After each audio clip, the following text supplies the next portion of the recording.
Great Canadian Fight Show, episode 12. Welcome back, fight fans. Sean Strickland and Jack Hermansson just finished off a fantastic fight night last weekend. And as usual, we're here to talk about it. As usual, this is Alex, one half your co-host, reporting live from beautiful Calgary, Alberta. And I'm joined by the brilliant Kyle Allen, reporting live from Richmond, BC. How we doing tonight, my man? I'm good, man. I like that you call me brilliant. Always a little pickup there. But yeah, we're doing good over here in BC. Weather's good. Everything's good. Fantastic, man. Glad to hear that. Well, you know what? Let's get right into it. I was excited to talk to you about this one because Sean Strickland, my pick, comes out and delivers in the main event. I mean, I didn't have much to talk. I didn't have much to be happy about with my picks this weekend, so I got to start with what's hot, and then it's all downhill from there. What was your thoughts on the final decision, and what was your thoughts on what Sean Strickland was able to do on Saturday night? Obviously, I went with Jack Hermansson, thinking he was going to do more, thinking he was going to grapple with Strickland, and that was going to be his key to victory. And he did none of that, so that's that. But he barely even he tried to do a takedown, but it wasn't even an attempt really. And they gave him it was a split decision, right? It was a split decision, yes. Even that I feel like was a little bit far-fetched. I feel like Strickland definitely won two of the three rounds. So I don't know how they got the split decision, but yeah, I think Strickland he didn't do a whole lot. He wasn't super aggressive, but he was hitting with the jab. His jab was very, very good. And his fundamentals were just really solid the whole fight, but he didn't really press him or anything. He just it was almost like he won by points, basically.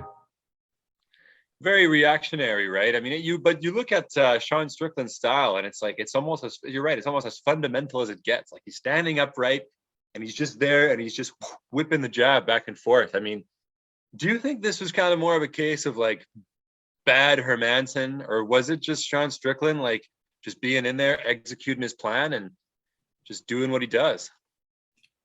Yeah, I think Strickland knew there was that Hermansson's a big test for him, and he wanted to get through this fight. He wanted to get the win, and he didn't want to take. In his other fights, he takes a lot of chances, or he takes more chances, I would say. But this fight, he played a little safe. I think he knew Hermansson's tough, and he knew what he had to do to get the win, and that's what he did. Did this fight turn you into a Sean Strickland fan? I've been a fan, but it didn't really up his value anymore. I would say he just didn't do enough to make it a super exciting fight or anything, but it is definitely going to push him up in the rankings, and I would like to see him fight someone in the top 5 again. I don't know what ranking he's at. Let me bring up the rankings here real quick. I think he was coming in at number 7, if I recall correctly. He was asking for a title shot after. I like you. I don't think he'll get it. No. If he would have came out and starched Hermansson in the first round, then I think he would be arguing that. But with that fight, I don't think I see him getting maybe a top 5 guy and something like that. But let me give you a name here, just to kind of just a couple dudes talking. What about Paulo Costa, the wine connoisseur? That would be a solid fight. Another good one would be Vettori. Yeah, that'd be So I think he has some options for sure. But that's since Jared Cannonier and Derek Brunson are tied up next week, Whitaker and Adesanya are tied up. There's not really much options. I don't see him going down. Maybe if Darren Till wants that fight, maybe he'd fight Darren Till, but that's the only other fight I would see happening. Yeah, no, it's good picks. Same thing for me. Paulo Costa, Marvin Vettori.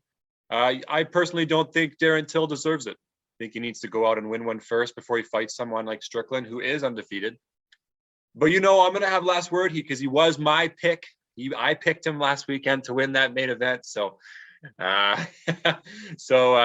Strickland. But yeah, no, he didn't. He just didn't have that breakout moment like I had called in the previous episode. And he was. There was a moment where he was talking. I think he was saying, "Come on, Jack."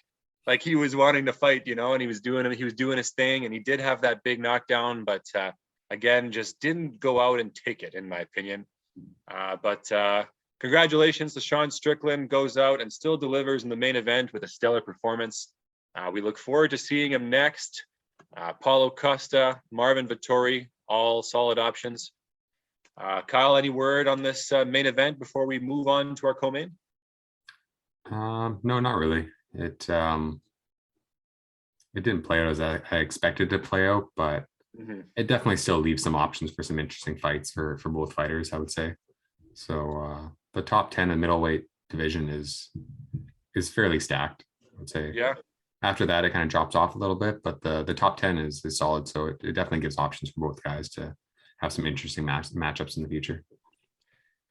It's true. Interesting matchups between them, but, it leaves a lot to be desired. I don't see any of these guys touching Adesanya or Whitaker for that matter. I think it's very much reminiscent to a Holloway and Volkanovski situation at 145, where these guys are really in a league of their own. So interested to see what plays out next weekend. But first, we move to our co-main event. Nick Diaz, repping Stockton.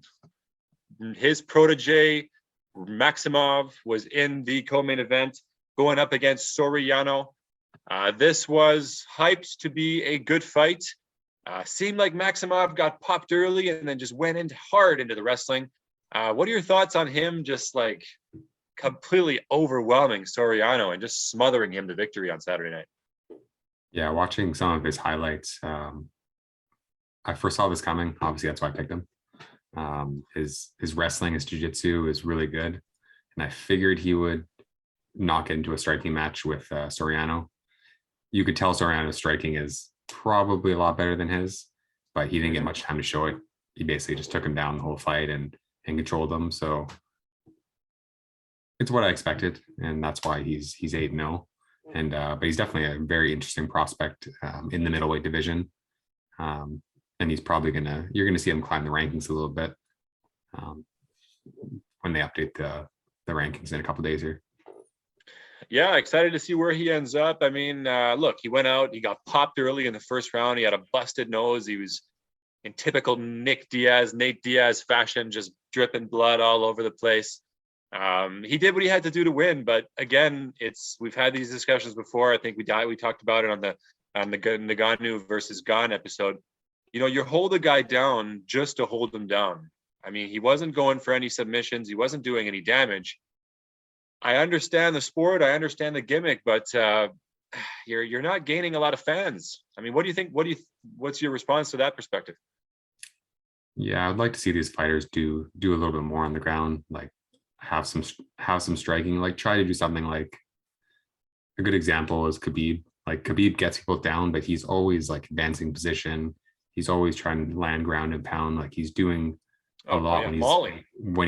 That's kind of where he invented the mauling from. That's what he does. He takes someone down and he beats them up. But yeah, some of these guys kind of take them down and just kind of hold them there and get the decision, which I don't see anything wrong. Like it's the other person's objective, I guess, to try to get up and keep the fight standing. If they want to keep it standing, if they can't get up, then it's a lack in their game, unfortunately. But yeah, it doesn't make for the most exciting fights. Hey, I mean, it's reminiscent of Usman at the start of his career, right? I mean, he wasn't the most exciting fighter and got around with the right coach, started tweaking his striking, and here we go. I mean, I think he was a contender for our Frozen Glove. Actually, I think he won the Frozen Glove Fighter of the Year. So see, Usman, I mean, that is the pinnacle of MMA right there. So, it's he got it, and that's just reminiscent of turning into a striking game. So optimistic. Are you optimistic about Maximov? Did he make you a fan going forward? Yeah, I think so. I think he just has to add maybe a few more things into his game, show off some striking and just add a few things. And I think he can definitely become a fan favorite for sure. Absolutely. Here's the matchup I'm going to throw at you before we move on. Hakeem Dawodu coming off a win. He's on a little bit of a streak. What if we match him up against Maximov? What would you think of that one? I believe they're both featherweight, are they not? Or am I completely off with this one? No, they're Maximov's middleweight. Oh, Lord. You know what? I'm thinking of Arosa. My Yeah, bad, folks. yeah. That's what Hakeem you is. get when you go live. You get these crazy wild takes. Yeah, I'm just trying to think. I'm just looking at yeah, they're all the Canadians were lighter weights this whole thing. Uh, but yeah, shout out to the Canadians this weekend. I Yeah, think they they did all went right, right? 3-1. Yeah. 3-1. Yeah, that's Shout out to the Canadians. yeah. Hakeem looked good. Um, yeah, all of them looked really good. Yeah, the One I guy was who opened the card, I mean, he got a bit of a lucky win. I mean, broken arm, not much you can do with that. But hey, win's a win. We'll take it. Oh, Canada, let's go. We rep the Canadian fighters. for sure. Well, regardless, Maximov, again, he moves on with a very impressive, again, split decision, which, let's talk about that. Because I don't understand how any judge could have seen that as a split decision. I mean, you could give Soriano round one based on damage, even though Maximov was wrapped around his back like Oliveira did that one fight. But he won those last few rounds fairly clearly to me. Can you make any case for a judge that gave it to Soriano? Not really. Some of these split decisions, I don't know where they get their judging from, but if you decisively win 2 rounds, that's not a split decision. So I don't know. I don't know what they're watching. Maybe it's different watching it ringside. I don't know, but yeah, even the main event, I don't know how they got the split decision, but I don't know. Is what it is. It's a conspiracy against the Diaz brothers, bro. The UFC's always had to get those guys. Let me get my That tinfoil was a hat. Let me get my tinfoil hat here real quick. Man, that was a pre-written scorecard. No, I mean but I don't get it. Sometimes I just don't get what the judges again. We've said it once before. Bring live scoring to the UFC, solves all your problems, baby. We got no more of this stuff. We got live scoring every round. We know what's going on. It's not that crazy. It's not that crazy, right, Kyle? I'd like to see it, but until then. All right. Well, we move on regardless. We move on to our third fight of the night, which was the shortest fight of the night. We had Rachmanov and we have Harris. Shavkat Rachmanov versus Carlston Harris, to be honest. Men's welterweight bout. Shavkat Rachmanov looking very good in that first round, hitting a spinning wheel kick and finishing off Carlston Harris with some vicious ground and pound for the TKO at 4:10 of round number 1. Kyle Allen, you had Shakhmanov going. I took Harris. I said this would be the fight of the night. I was dead wrong. I'm eating my words. You get the first talk. This was a bad one for me. Yeah, Shavkat. What can you really say? This guy seems like the real deal. 15-0. I have a friend that his girlfriend's from Kazakhstan, and right before I was like, "Oh, I watched the fights on the weekend." She's like, "Did you see Shavkat?" And she like automatically knew right about who he was and everything. And like, Wow. he's a big deal in Kazakhstan apparently. So, but he is the real deal. Like that spinning wheel kick was no joke, and the vicious ground and pound was very kind of like Khabib like on the ground. Just very straight, he put him out within like 3 or 4 punches. So yeah, I'm very interested. He's gonna be one to watch for sure. One of the great Canadian he's on the great Canadian watch list. Canada's most wanted. We don't miss very often, so you end up on that watch list. I mean, it's almost certain that you're gonna go to Stardom. I mean, that's wow. I mean, the legends that have been on that list. But Shaq, again, Rachmanov, he looked fantastic. He's 15-0 in a loaded welterweight decision. He has wins against Cowboy Oliveira. He beat Prazeres, again, via submission. Kyle, I mean, this guy's got to be shooting for a solid ranked opponent at the very least, wouldn't you say?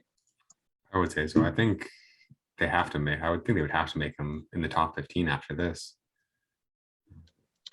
I mean, you would think so. I mean, names that come up: Li Jiang Liang, Santiago Ponzinibbio, 13-14. Again, you could give him Jeff Neal. I don't know if Jeff Neal's booked or not. That might be a bit of a reach, but I mean, man, this guy is good. And yeah. Man. What's your gut feeling on who he goes in there next? Who he goes in there with next? Man, what I would love to see is him versus Hamzat, but I don't think it'll happen this soon. but but I think it will happen at some point. Like, there's no doubt that these guys are going to meet up at some point. I don't know how different the welterweight division will be by then. Like, I don't know if Usman will still be around or if he's gonna maybe take off after the Leon Edwards fight and maybe try to move up or something like that. But this welterweight division could look very different in the next couple of years here. Oh, absolutely, absolutely. Oh my goodness, for just having me talking about him versus Hamza, it's driving me crazy, my man. Oh my goodness. But yeah, what a performance by Rachmanov again. He looked really good. Harris did show some good resistance, so I'm excited to see him rebound too in the next one. I mean, he defended a few takedowns at the beginning, showed great balance, but wow, what a finish. Very much, I believe, the great Canadian performance of the night. But I mean, yeah, we'll see about that. Yeah, But thus, we move on. Veteran Sam Alvey coming in versus Brendan Allen, Kyle's long lost cousin, in a light heavyweight bout. Again, not the usual weight class for Brendan Allen, but he comes in and delivers with a beautiful second round submission, took Alvey down with a brilliant right hook, and then put him in a rear naked choke for the finish. Again, Kyle Allen, you went with your gentleman that shares your family name. I'm going to let you have the first word. What do you think of Brendan Allen's performance on Saturday night? Yeah, he looked good. Sam Alvey looked good in the first round too. Like, he caught Brendan Allen, I think, at one point, and he went and tried to get the finish, but he couldn't do it. Sam Alvey's a veteran, and he's a tough guy to put away, and Brendan Allen was able to put him away. Yeah. I don't know if I'm super sold on Brendan Allen yet. I'd like to see him maybe fight a few more stiffer competition to see, because I know he lost to someone recently, right? Well, he lost to Sean Strickland. Yeah, that was the last fight, right? He got I believe it was the last one. Yeah. It was no. Here, I'll tell you in a second. It wasn't Brendan Allen. His last fight, he lost to Chris Curtis. And then he actually lost before that to Punahele Soriano, who lost to Maximov. Yeah. So or he beat. Yeah, he lost to him. Yeah, sorry. So. Yeah, so he looked really good, but I'd like to see him go on a little bit of a streak, maybe get a couple, like, gather up 2-3 wins, and then I might be more on the Brendan Allen bandwagon. But yeah, his defense maybe looked a little bit sloppy in this fight. He got tagged a few times. I'd like to see him clean up that. Yeah. But I think he's pretty young, right? How old he is here? He is 26. 26. Yes. Yeah, so he's young. He's definitely entering his prime pretty soon. So I think he definitely has some major potential. But yeah, I think he has to string together a few wins here, and yeah, we'll see how he does. Let it be known too that he accepted this fight on short notice, and it wasn't his regular division. Typically, Brendan Allen fights at middleweight, and this fight was at light heavyweights. So, fought a bigger fighter, looked good, finished him. Impressive performance by Brendan Allen again, and we look forward to seeing him. Not sure if it'll be quite a ranked opponent yet, but like you said, if he strings together a few wins, the impossible is nothing. Adidas, baby. We move on, unless you got any. Do you have any finishing thoughts on this fight, Kyle Allen, before we move on again? No, I still think Brendan Allen is one to watch, one to keep on the radar too as well. Yeah. All these young guys, I feel like they always have potential. It's just a matter of if they can string together those wins. So. Absolutely, absolutely. Well, let's move on, folks, to the second fight on the fight night. Men's middleweight bout. We got Tresean Gore. We got Brian Battle in a fight where Brian Battle was the former tough champion, but he came in as an underdog against the bigger Tresean Gore, who kind of was reminiscent of a little bit of Rampage Jackson, a little bit. And he wins by unanimous decision. Again, dominant through the 3 rounds. Kyle, again, you picked Brian Battle. So I'm going to let you have first dibs. What did you think? I mean, he kind of outstruck him, but Trajan Gore maybe landed the more damaging blows. Were you convinced by the decision? I think so. Yeah, I think Brian Battle, he was able to control the fight most of the fight, and he did take a few big bombs from Trajan Gore, but he was able to control most of the fight. He won most of the stand up, but yeah, he did. You can obviously tell Trajan Gore had more power than him, but he was again able to control. And when it got to the ground, he was able to control him more on the ground, and he kind of just was kind of like a, I don't know, what would you call it? He basically grinded out. He seems like a big grinder, Brian Battle. He just grinded him out basically the whole fight and was able to get the W. Yeah, agreed. Impressive performance and complete repertoire too, bringing in some kicks, bringing in some punches too. Love to see that. I mean, yeah, and Trajan Gore, you would have loved to see more. I mean, because when he did land the power shot, but he didn't really follow it up with anything. So a little bit disappointing there. Something I wanted to touch on though, perhaps a little bit of controversy here in this fight, my man. We had not one, but 2 times where Brian Battle's mouth guard spat out of his mouth. I mean, do you think maybe this was done on purpose to slow momentum and force a stoppage, or like, because I had never seen so many mouthpieces on the floor. I couldn't believe it. Like, am I just being crazy here, or are we onto something? I hope it doesn't become a thing where fighters are doing that just to like kind of stop the fight and stuff like that. But if the ref's quick with it, just throw it back in his mouth and keep the fight going. But it could just be, I don't know, maybe like relax his jaw too much, or who knows. But you don't see it too often. So yeah. I'm not going to say it's a problem yet, but if we see it keep going in the future, then maybe it's a problem. Yeah, no, that's a very, very politically correct answer by my co-host there. It's what we're all about here on the show, is straight up professionalism. I, on the other hand, tightly lean towards the controversy angle, but maybe that's a conversation for another night. But still, Brendan Battle, very good performance there. I mean, any opponents maybe stand out to you, Kyle, and for him in the next fight as the next potential opponent? I don't know if he's quite ready for someone in the top 10 or top 15. Like depending, I know Chris or Kevin Holland has a fight coming up, but you could give him someone like that, like Kevin Holland or Andre Munoz, someone in like the top 13 to 15, somewhere around there. Yeah, I like that too. You're right. I mean, it is kind of a stretch, but hey, I mean, he did look good. His cardio looked really good. He was tough.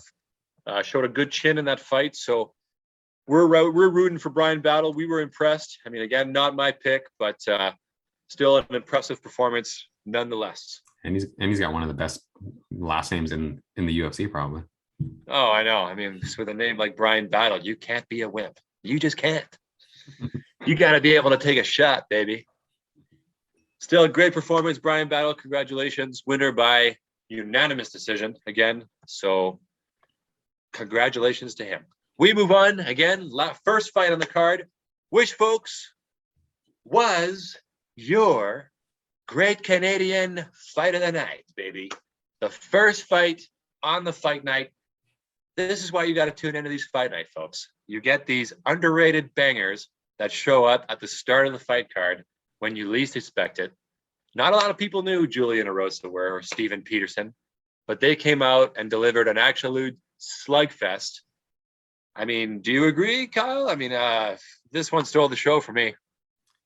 Yeah, out of all the fights, this definitely was the most entertaining and the most back and forth fight for sure. They both look good. My pick got the win. He did. Which is good for me, but he did. Yeah, Steven Peterson looked good too. So I know was it a split decision or was it a unanimous? I can't remember. It was a split decision, yes. Yeah, so like this split decision makes sense. Yeah. The other ones, I don't know what they're doing ringside, maybe playing Uno or something like that ringside and not paying attention to those fights. But these, this fight, it was a split decision. Like it was very close. Very close indeed. I mean, I know I'm always tended to go against the fighter that misses weight, and let it be known, Steven Peterson did miss weight by 4 pounds, which sucks. He said after the fight that wants to get more serious and he wants to get himself a dietitian. I'm happy that he discovered that 21 fights into his MMA career.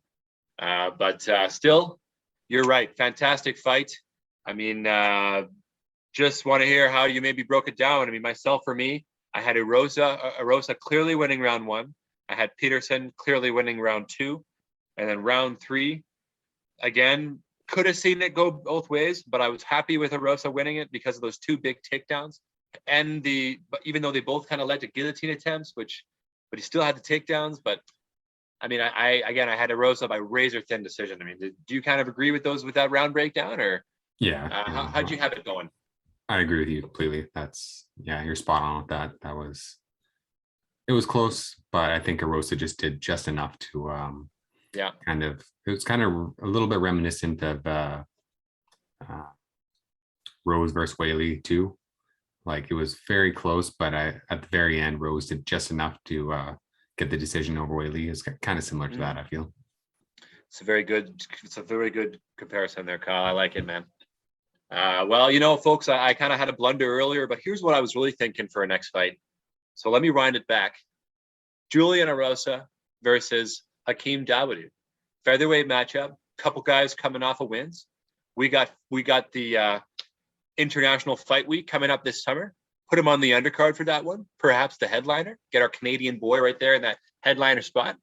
I mean, what do you think, Kyle? Is that not a match made in heaven, or what? Yeah, I love it. I really want these Canadian guys to do well. Us up in Canada, we need some more good talent coming out of here. We've had one of the best fighters in the world come out of Canada. Warren McDonald being probably number 2.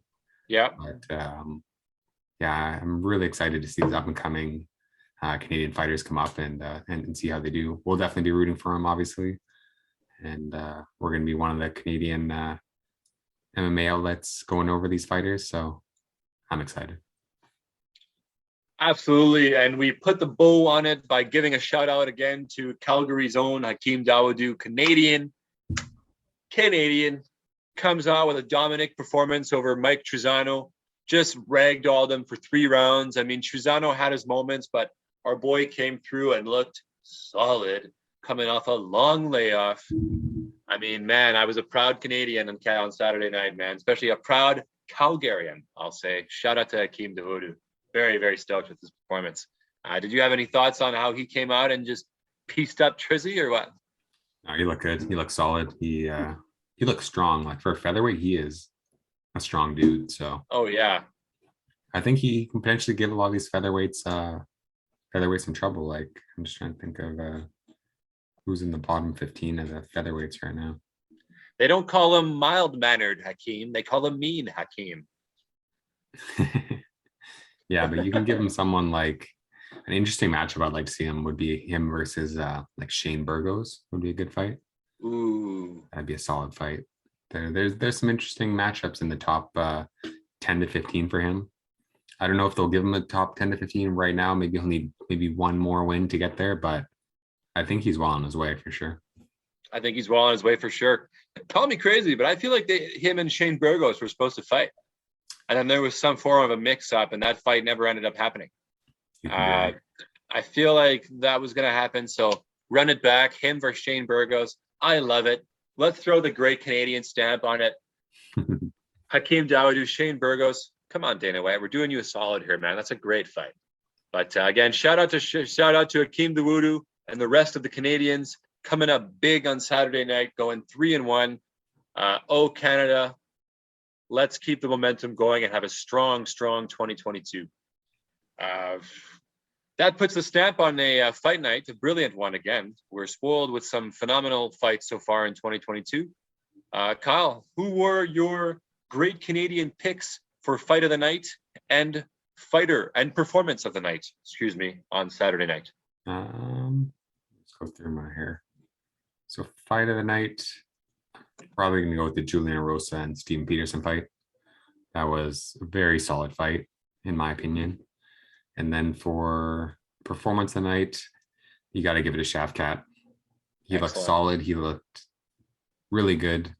And I love seeing these fighters come from different parts of the world.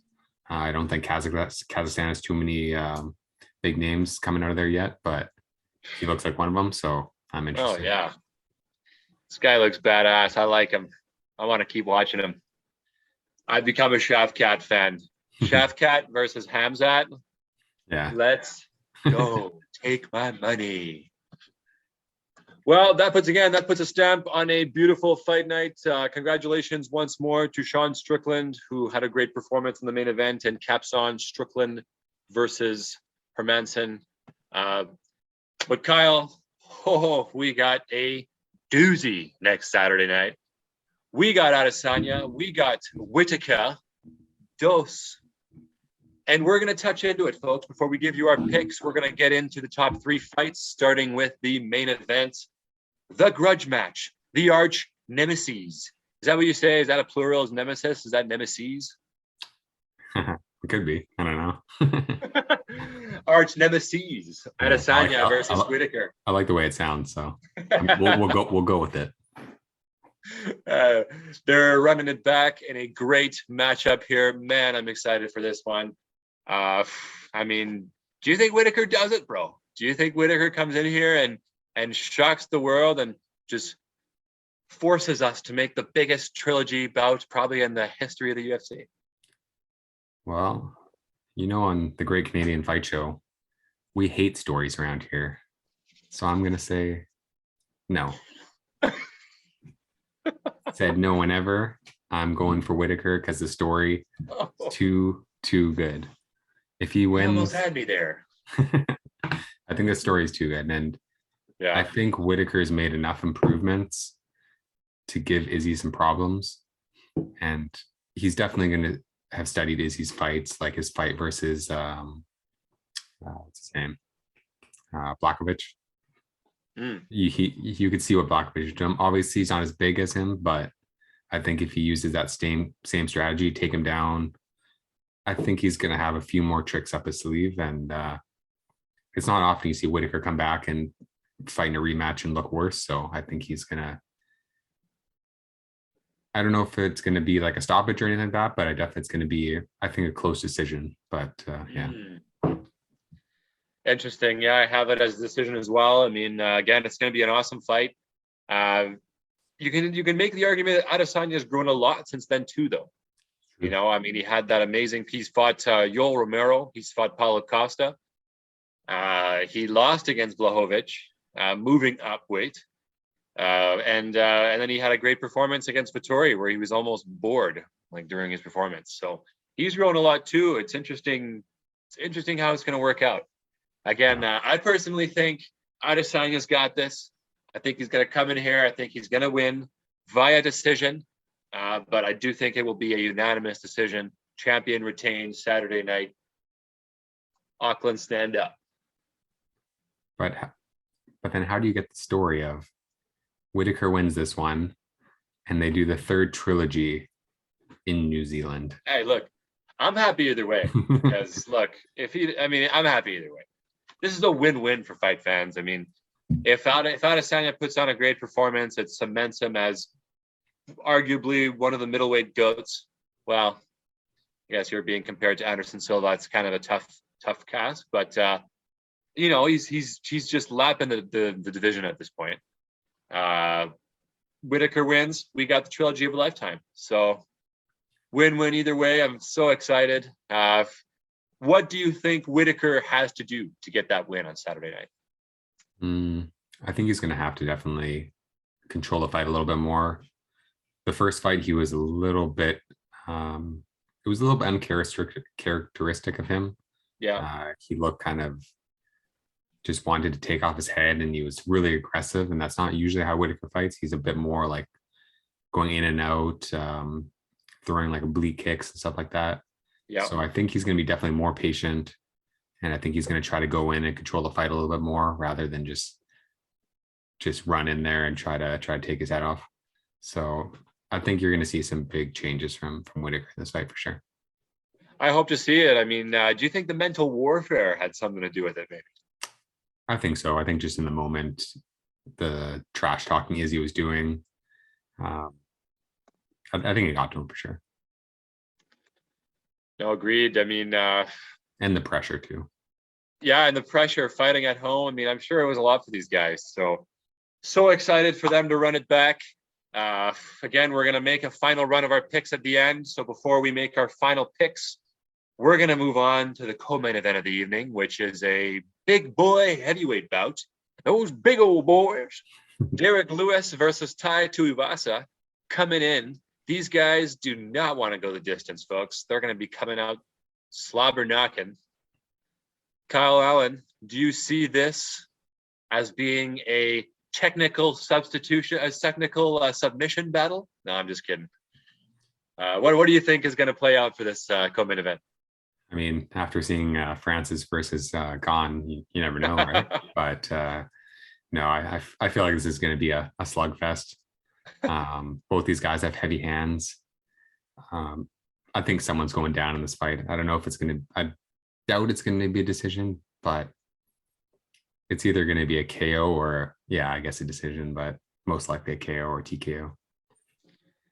Yeah, I mean, it's tough to think otherwise. I mean, they're both going to be standing in the pocket swinging. I mean, I do think Lewis has the power advantage, but Tai Tuivasa, I mean, he's a showman, you know. He shines under these prime time spots. And the last pay-per-view card, I want to say he was on the Volkanovski fight in Ortega, but I could be wrong. Or was it McGregor? No. Or no, it was Poirier Oliveira, wasn't it? Yeah, you're correct. That's the one. Okay, yeah. Like he shines on these big spotlights, and when there's a fan there, and he has the opportunity to have one of those moments and slam a shoey. I mean, he's always down. So very excited for this one. You're trying to do this in Derek Lewis's the Black Beast's hometown of Houston.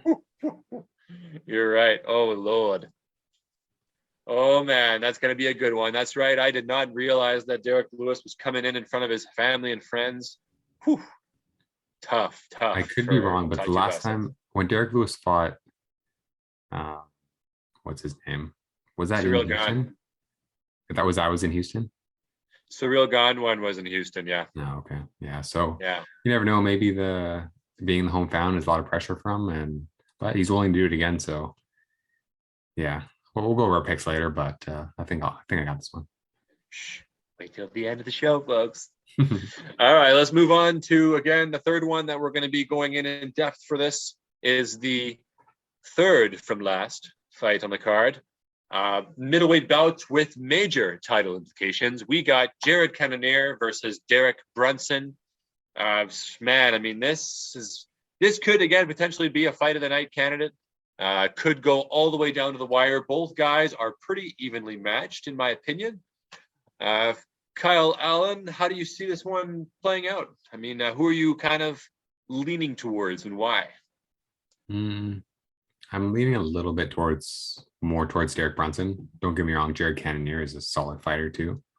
But Derek Brunson, I think he's just showed so much improvement since his loss to Israel. Yeah.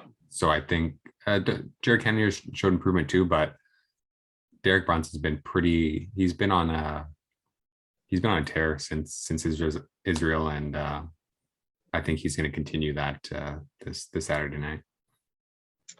Yeah, I mean, look, blonde Derek Brunson is definitely a force, in this division. I mean, put him in there with all the fictional characters, with Hoodie Mello, with Black Mask LeBron, with heel Stone Cold Steve Austin, heel Rocky versus Hulk Hogan. I mean, put him again in all these mythical characters that may never be, that are on these crazy runs right now. So blonde Derek Brunson, tough to beat. I hope he doesn't dye his hair bad black, because could be bad for him, folks. But again, very up the middle. I mean, do you think the winner of this fight has a good argument to make to have a title shot? I think so. I think especially Derek Brunson. Like, I think they both do, to be honest. But Derek Brunson, especially after having that devastating loss, like Israel basically picked him apart in their first fight. And embarrassing, yeah. It was like an embarrassing, easy win for Israel. So I know Derek Brunson definitely wants that back. But Cannonier, he hasn't fought Cannonier, so it's a different look for Israel. after this one. So this could be a title contention fight for sure. Absolutely. Well, again, major title implications all over the board here for the top three. So we're very excited to see it. And without further ado, folks, we now move to our picks for UFC 271, Adesanya versus Whitaker 2, starting with the first fight on the main card. We got Bobby Green. We got Nasrat Haqparast. Oh boy, please forgive me. In a lightweight bout. Kyle Allen, you get first pick. Who are you taking in this one? Yeah, so both these fighters are pretty solid. Bobby Green's a little bit more of a veteran. He's been around, 28-12 record. But Nasrat, he's looked good, and I just want to bring up his record real quick here before I. So he's lost to his last fight, Rafael Garcia. He won decision. Then he lost to Dan Hooker. He lost to Drew Dober, and then he beat Alex Munoz. So he's kind of had an up and down record, but he's lost to some of the tougher guys in the division. So still one to watch. But I'm going to go with Bobby Green just because Bobby Green looked really good in his last fight against. Let me just bring him up here too real quick.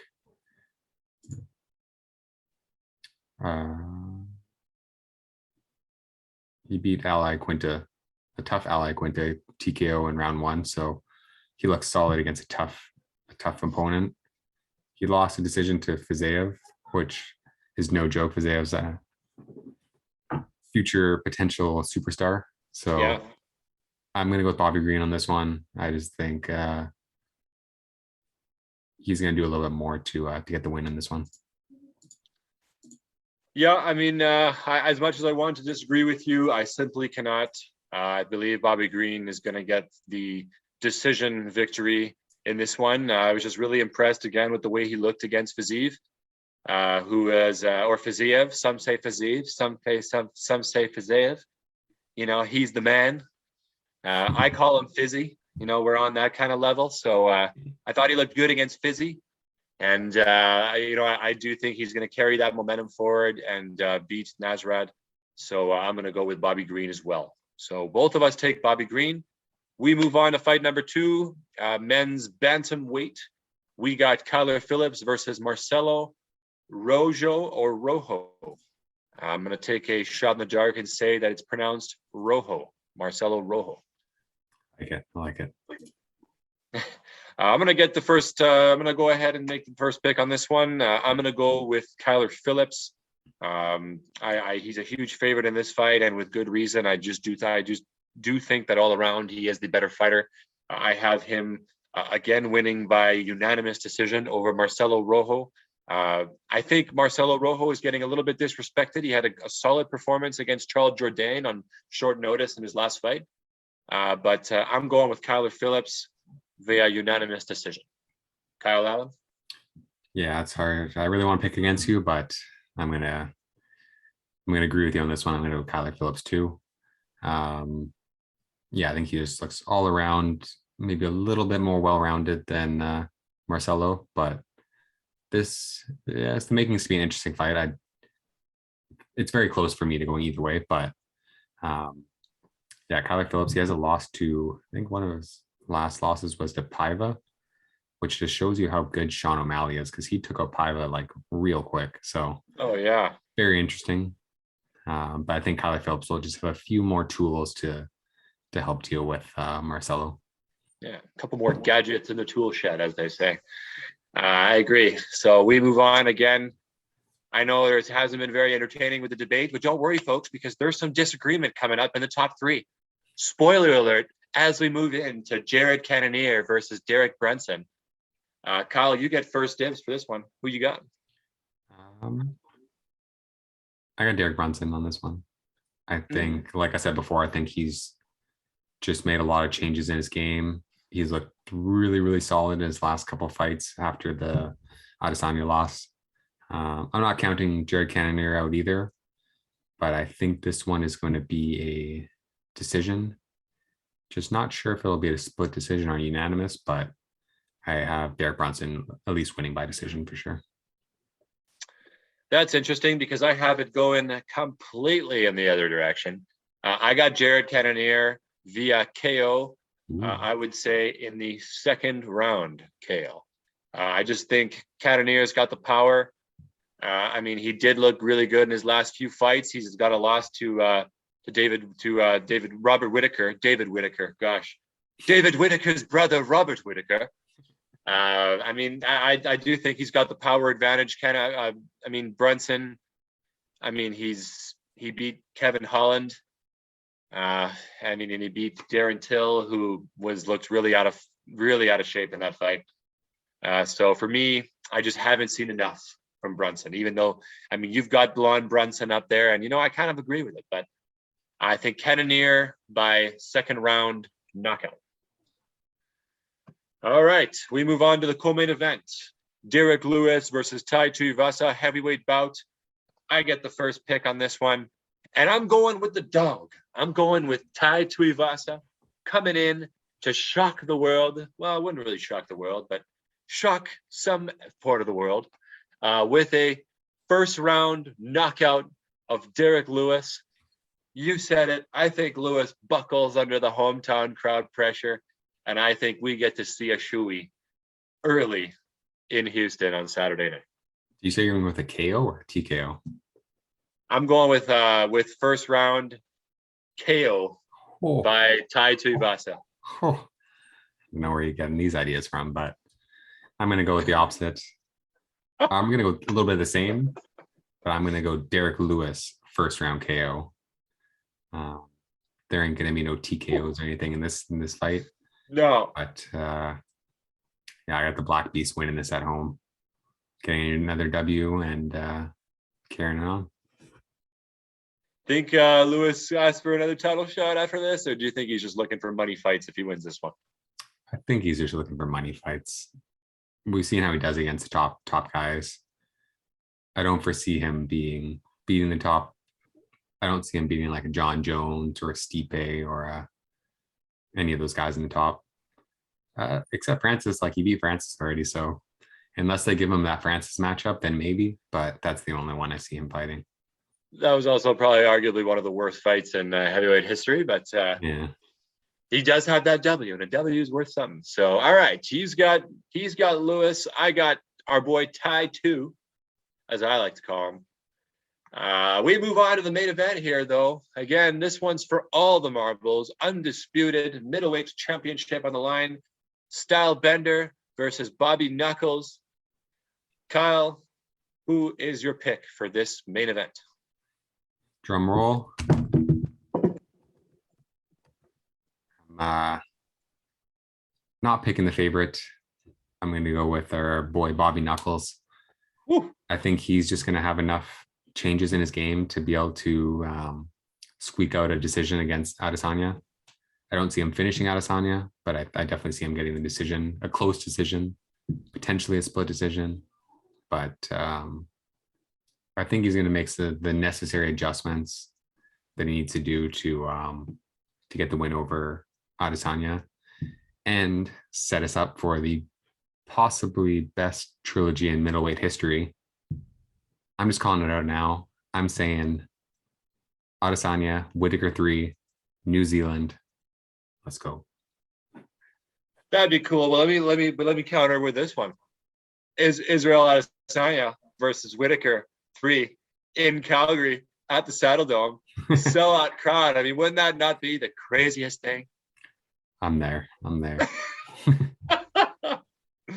I think if anything, we'd have a better chance of seeing it at Rogers Arena than that. But yeah, I mean, man, as much as I would love to see it, I got to go with my gut on this one. Go with the champ. I do think Israel Adesanya is a better fighter than he was in that first fight, and I think he comes in and just pieces him up, wins via unanimous decision. I do think Whitaker is going to be more patient. I think he's going to exercise patience in this one, but I got the champ retaining. Adesanya, unanimous decision. Again, book it. This one's almost a sure deal. Don't know if I'm going to dive in the snow over it, but we'll see. I got it, Asanya. All right. So that puts a stamp again, folks. Those are our picks for UFC 271. I mean, you can take mine to the bank. I've had a rough start to 2022, addressing the elephant in the room, but I'm feeling confident about my picks. I'm going to turn this around. Hey, what am I up? Am I up like 3-0? Does that sound correct? I think you're up 3-0. Yes. You've dominated me in all the events. Just making sure. Just making sure. Oh, I mean, hey, I take my losses, you know. I take my losses like I take my lessons. Don't even know if that makes sense. But anyways, folks, again, that puts a stamp on this episode. We're proud to talk fights with you again. If you're a fan of what we do, like and subscribe to our content right down below. Again, we release weekly episodes. We're only getting bigger. Our platform's getting bigger. If there's things that you want to see on the show, feel free to leave a comment. Any kind of fan engagement, we love it. Kyle, did you have any finishing words, my friend? No, not too much. Definitely tune into this upcoming UFC for sure. It's going to be a very, very solid card, I think. Yes. UFC's been on a roll. Like I said before, UFC's been on a very big roll this beginning of the year.